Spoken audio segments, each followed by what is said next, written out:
Assalamualaikum warahmatullahi wabarakatuh. Selamat pagi untuk kamu yang sedang menyaksikan video pembelajaran ini. Masih di channel Junaidi Fayat. Kali ini kita akan membahas pembelajaran 6 subtema 2 dari tema 9. Adapun materi-materi yang akan kita bahas pada video pembelajaran ini, yang pertama adalah menyimpulkan isi iklan. Kemudian kita lanjutkan dengan materi kedua, yaitu mewujudkan kerukunan dalam kehidupan sehari-hari. Dan materi ketiga yang terakhir adalah pola lantai tari kreasi. Tiga materi ini akan kita bahas secara tuntas pada video pembelajaran ini. Oleh karenanya untuk kamu yang sedang menyaksikan video ini, yuk simak dan cermati baik-baik video pembelajaran ini sehingga kamu dapat mudah memahami materi-materi yang akan saya jelaskan. Yuk langsung saja kita bahas ketiga materi tersebut. Materi pertama kita coba akan bahas adalah menyimpulkan isi iklan. Materi ini adalah materi pertama dan materi yang bermuatan pelajaran bahasa Indonesia dengan KD 3.4 dan 4.4. Secara umum, mudah-mudahan kamu masih ingat nih cara menyimpulkan isi iklan, karena materi ini adalah materi yang sebelumnya sudah kita pelajari di pembelajaran sebelumnya sebelum video ini kita buat ya, atau saya buat, atau kita sedang menyaksikan video ini. Kesimpulan sebuah iklan diperoleh dengan memahami makna gambar. Jadi kalau kita mau menyimpulkan sebuah iklan, maka langkah pertama yang harus kita lakukan adalah memahami makna yang ada pada gambar iklan tersebut. Untuk dapat memahami gambar iklan, kita harus memperhatikan gambar tersebut dengan seksama. Jadi langkah selanjutnya setelah kita memahami makna gambar, kita harus memperhatikan benar-benar gambar yang kita perhatikan atau gambar iklan tersebut dengan seksama. Adapun contohnya, kalau kita misalkan di sini ya, menyaksikan iklan televisi tentang pesona visit AC. Jadi pesona visit Aceh. Jadi tentang kunjungan atau tentang pesona yang ada di kota Aceh. Secara umum pula, langkah-langkah dalam menyimpulkan isi iklan itu terbagi menjadi dua, yaitu bisa secara visual. Visual itu kita lihat, kita bisa saksikan dengan mata kita baik-baik tentang isi iklan tersebut. Nah, makanya di sini kalau kita perhatikan, isi iklan elektronik yang ditayangkan di TV dapat dilihat jelas ya.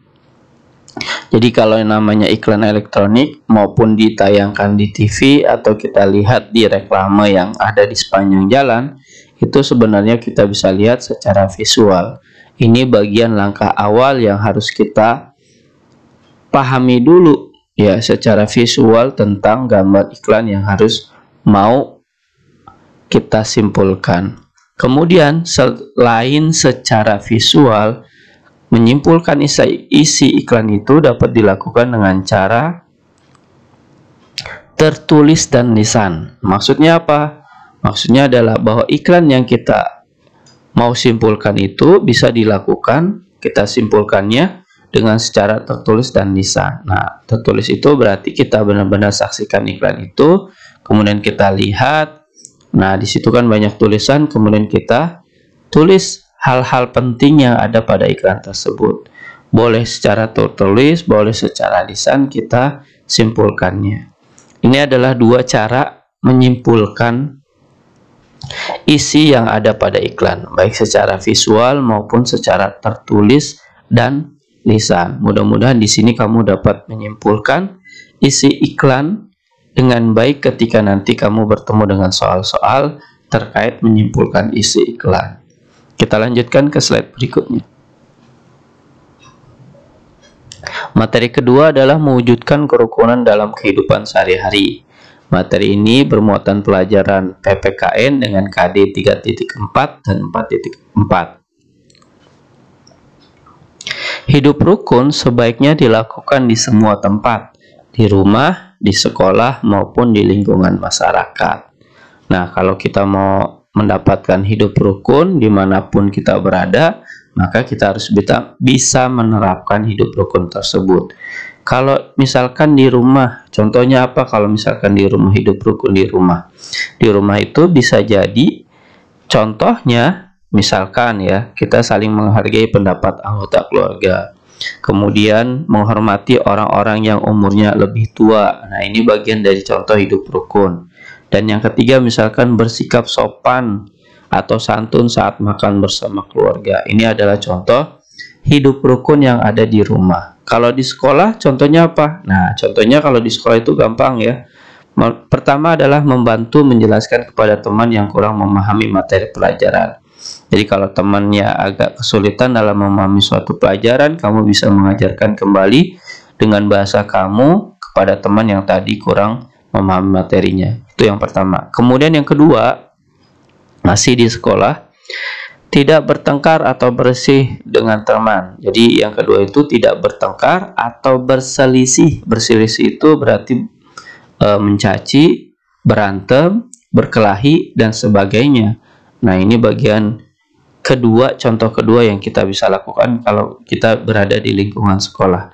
Kemudian yang ketiga adalah meminjamkan alat tulis kepada teman yang membutuhkan. Jadi ketika teman butuh alat tulis yang kita miliki, maka kita persilakan kepada teman tersebut untuk kita pinjamkan alat tulis yang kita miliki. Nah, kalau di lingkungan masyarakat apa contohnya? Nah, contoh di lingkungan masyarakat itu banyak, sama halnya banyaknya kalau kita di rumah ataupun di sekolah. Kalau di masyarakat itu, pertama menjalin komunikasi dengan baik kepada semua warga, baik tetangga kanan, kiri, depan rumah kita. Jadi kita harus menjalin komunikasi yang baik. Kemudian yang kedua, masih di masyarakat, contohnya ikut aktif dalam kegiatan kerja bakti. Jadi kalau ada acara kerja bakti setiap minggunya, setiap pekannya, di akhir pekan, setiap bulan, maka kita harus ikut gabung di dalamnya dalam acara kerja bakti atau gotong royong. Dan yang ketiga, contoh yang ada di masyarakat adalah membantu tetangga yang sedang kesusahan. Jadi kalau ada tetangga yang mendapatkan musibah, bencana, ataupun terkait masalah kesusahan, maka kita wajib menolongnya sesuai dengan kemampuan yang kita miliki. Nah, itu adalah merupakan contoh-contoh, 3 contoh bagaimana cara kita menciptakan perilaku hidup rukun baik di rumah, sekolah maupun di lingkungan masyarakat. Mudah-mudahan dari 3 contoh itu kita bisa menerapkan, bisa mengamalkan di kehidupan kita sehari-hari sehingga kita mendapatkan hidup rukun dimanapun kita berada.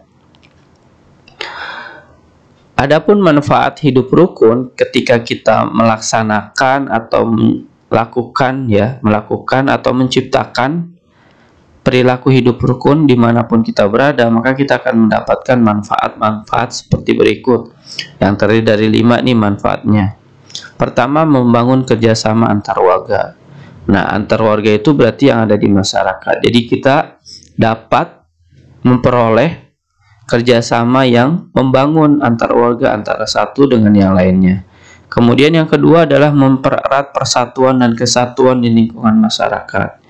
Jadi masyarakat yang ada di lingkungan kita itu tererat karena kita melakukan atau menciptakan hidup rukun yang ada di lingkungan masyarakat.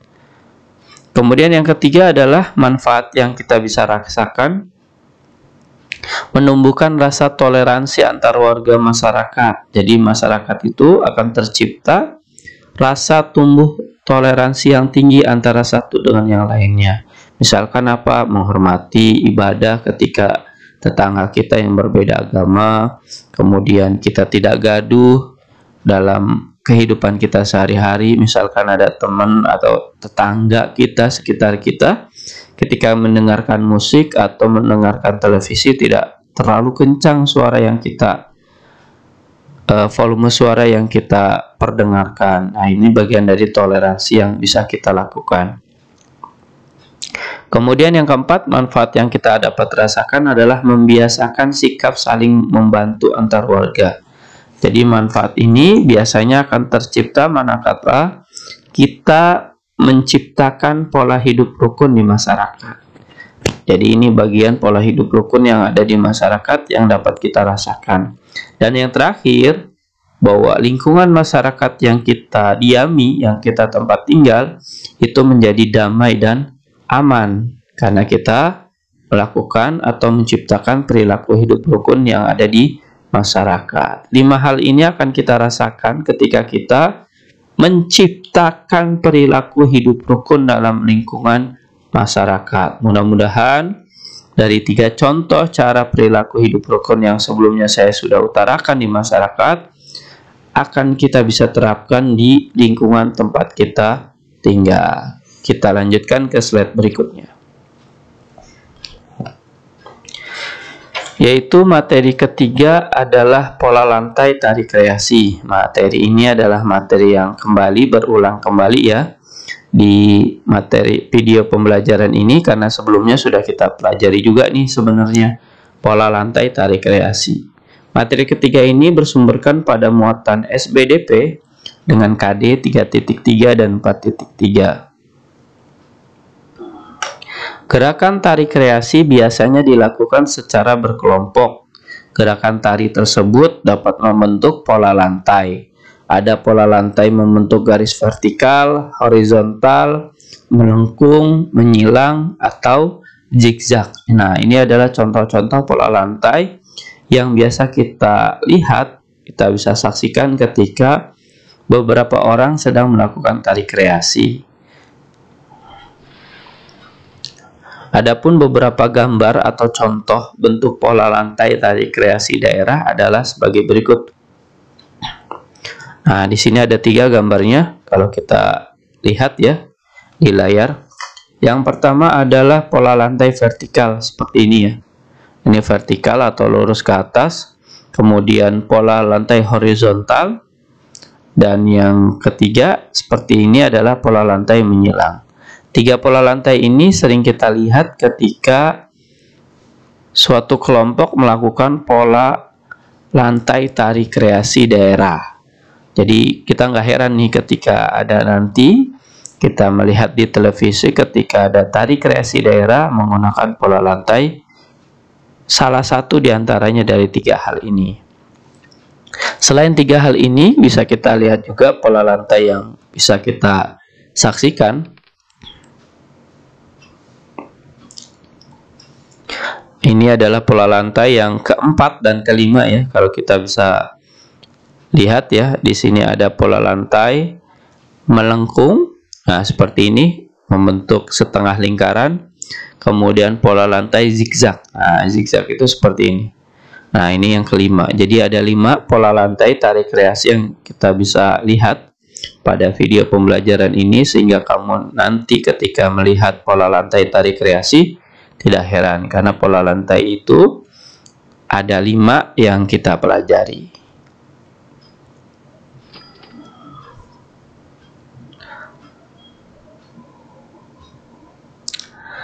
Setelah menyaksikan video pembelajaran yang tadi yang barusan kita bahas dari materi 1 sampai dengan materi yang ketiga, silakan untuk kamu yang menyaksikan video pembelajaran ini untuk memahami materi-materi yang sudah saya jelaskan tadi, silakan jawab soal latihan berikut, di mana soal ini diambil dari ketiga materi yang tadi sudah saya utarakan. Jawablah dengan jawaban yang benar dan tepat, dan sesuai dengan kemampuan kamu sendiri tanpa harus meminta atau menerima bantuan dari orang lain. Selamat mengerjakan, saya doakan kamu bisa dalam menyelesaikan atau menjawab soal-soal berikut. Jika kamu mendapatkan kesulitan ketika menjawab soal-soal berikut, silakan mengulangi ya, video pembelajaran ini dari awal hingga akhir. Mudah-mudahan dengan mengulangi beberapa kali kamu dapat menemukan jawaban-jawaban yang ada pada soal latihan berikut. Selamat mengerjakan, semoga sukses dan berhasil ya. Terima kasih telah menyaksikan video pembelajaran ini. Semoga dengan menyaksikan video pembelajaran ini dapat menambah wawasan dan ilmu pengetahuan kamu tentang pembelajaran 6 subtema 2 dari tema 9. Wassalamualaikum warahmatullahi wabarakatuh.